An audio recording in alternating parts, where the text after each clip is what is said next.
You're watching E.T.N, where we don't do news, we just talk entertainment. Share and subscribe.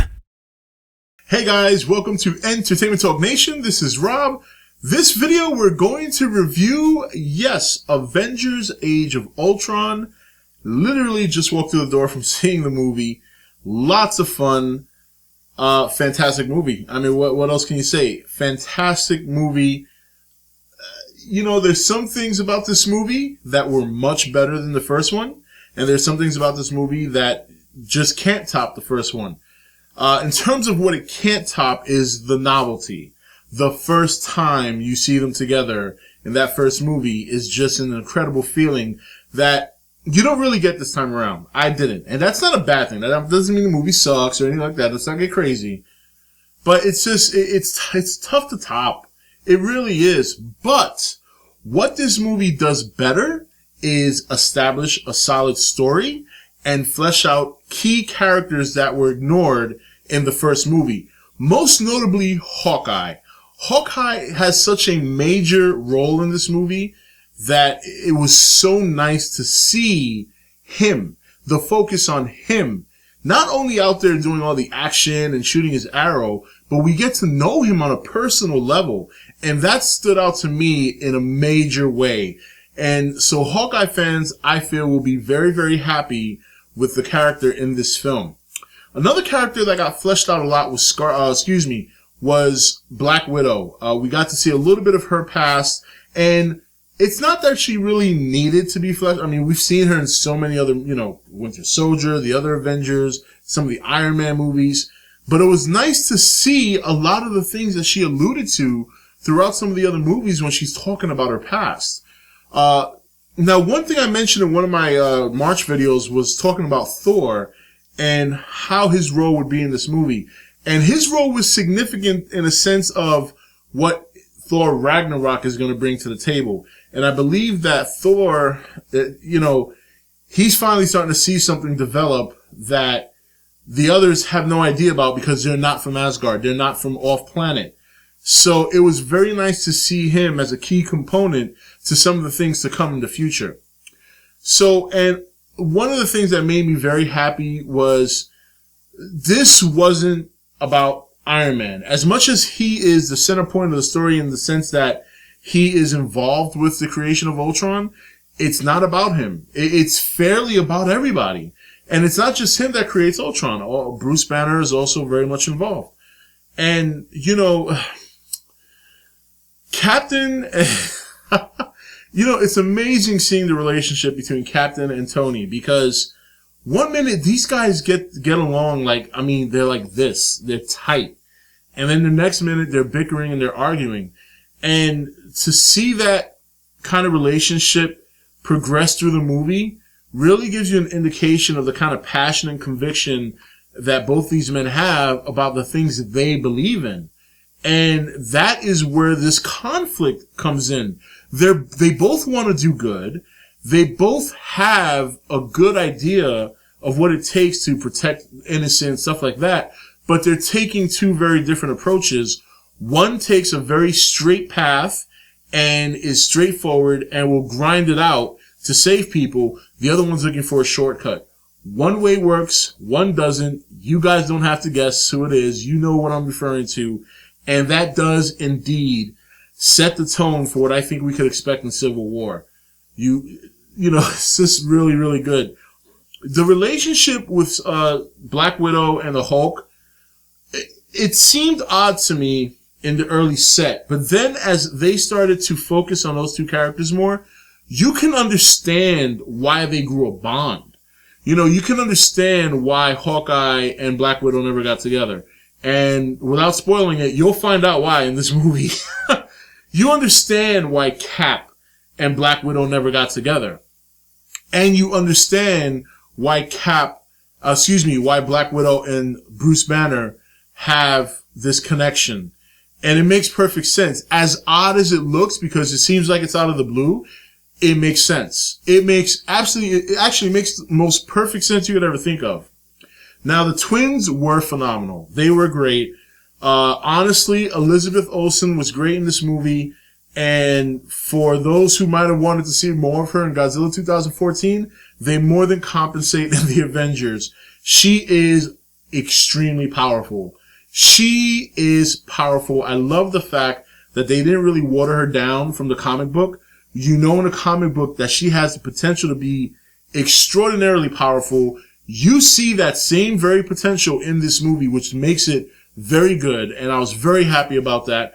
I really do like some of these more traditional Avengers like Scarlet Witch, Quicksilver, that whole story arc from the comics when they were running with Magneto for a while, then they joined the Avengers.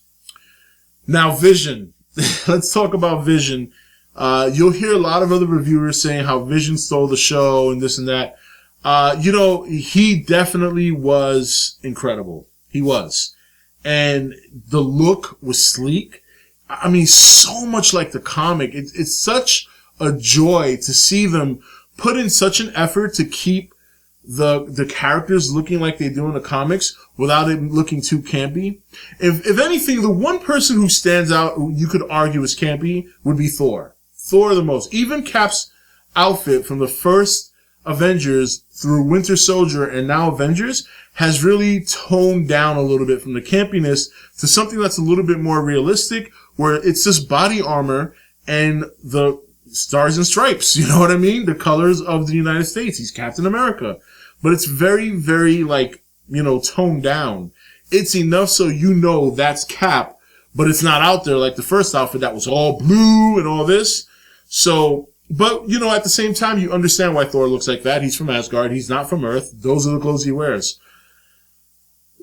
There was a lot of setup in this movie for what's coming. I think we could all expect that, but they did such a good job, I think, of putting it in there cohesively so that it doesn't feel forced down your throat, in my opinion. We all know about the vibranium. We all know about, Black Panther's coming. And you get enough of that little piece of his world in this movie, but it's not overdone. It's not forced down your throat. We see other things coming. Obviously, there's no direct setup for Civil War, but there's things that occur where you're like, yeah, we're going to see more of that in Civil War. And finally, by the end of the movie, you're going to get an idea of who's going to take the helm in this Avengers team. You're going to get an idea of some of the characters that are going to take the place of some of the characters we may not see anymore, referring to Iron Man, Thor, possibly Cap. I don't know. It's kind of hard to tell right now. But it was very, very cool. There's some things that come out of nowhere you don't expect. I don't want to spoil it. Some people come in and help that you don't expect. They're not the obvious people. And there's this one scene with Vision, Thor, and Iron Man that is it just looks beautiful. It is phenomenal. You'll know the scene when you see it. I'm not going to even hint at what it is. In terms of the teamwork and the cohesiveness, when the Avengers are on, they're on. I mean, they work together. Cap is just, he is so far and above, beyond what he was in the first event. Even in the Avengers movie, like, the things he does now compared to what he did in the first Captain America movie and the Avengers, I mean, his shield was all over the fucking place.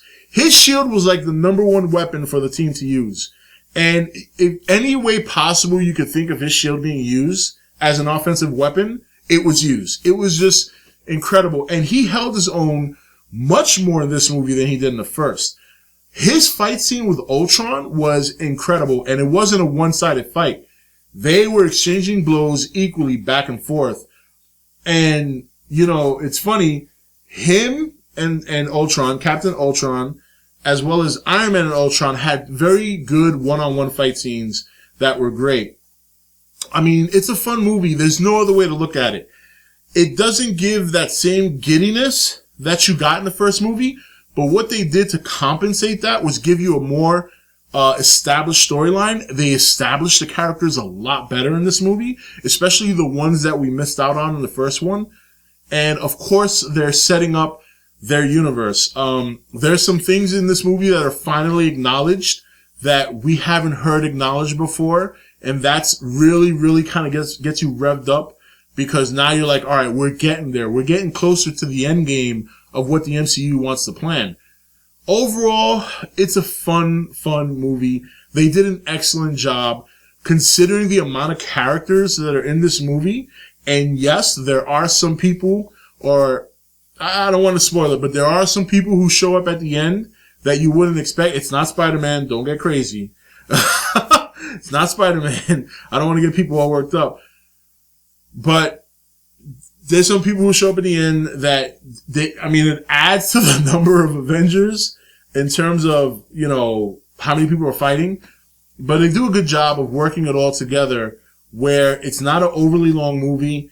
It doesn't feel crowded, even though it looks like it should, because before it gets to that end point of the movie, they've already done such a good job establishing all the characters that are working together at the very climax of this movie.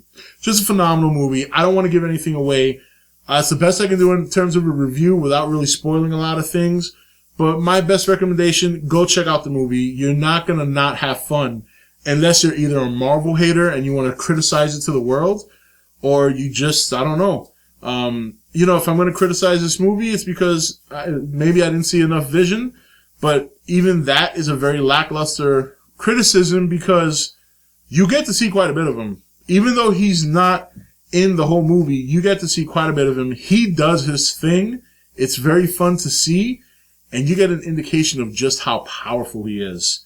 He is no joke. Him and Scarlet Witch are no joke. Oh, and one final thing I want to say, especially for those who've watched the channel for a while and remember when I started talking about Age of Ultron way back last year, I did a video on the Vision and Scarlet Witch and Quicksilver.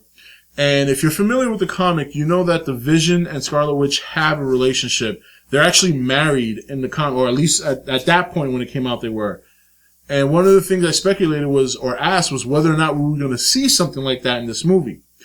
Well, you guys can judge for yourself, but they definitely put enough in this movie to give you an indication that there's going to be a bond between both of them. And whether or not they expand from there, that's up to them. And Quicksilver was great. He had one of the best shining moments at the end. And, he didn't have an epic scene like Quicksilver did in X-Men, but he had a lot of good scenes. He had a lot of contribution, and he caused havoc sometimes, but he had a lot of good, there's that one big scene versus all his little solid scenes. So when you kind of add it up, it's almost equal. And Aaron Taylor Johnson and Elizabeth Olsen did a fantastic job with their accents. I thought they were fine. There was nothing bad about them. James Spader was fantastic as Ultron in terms of voicing him and his mannerisms. And of course, the team of the Avengers was just a lot of fun to watch. It's a great movie. They did a fantastic job, and I'm looking forward to the next few. So we'll see, So share in the comments below. Have you seen Avengers? What did you think? That's it. And I am going to go see it again. I do want to see it again. Anyway, guys, that's it for this review. This is Rob signing off for E.T.N, where we don't do news, we just talk entertainment. Take it easy. Thank you for watching E.T.N. Don't forget to comment, share, and subscribe. Join the nation's Facebook page to meet other subscribers or visit E.T.N's Facebook page and Twitter page. Links for all are in the description.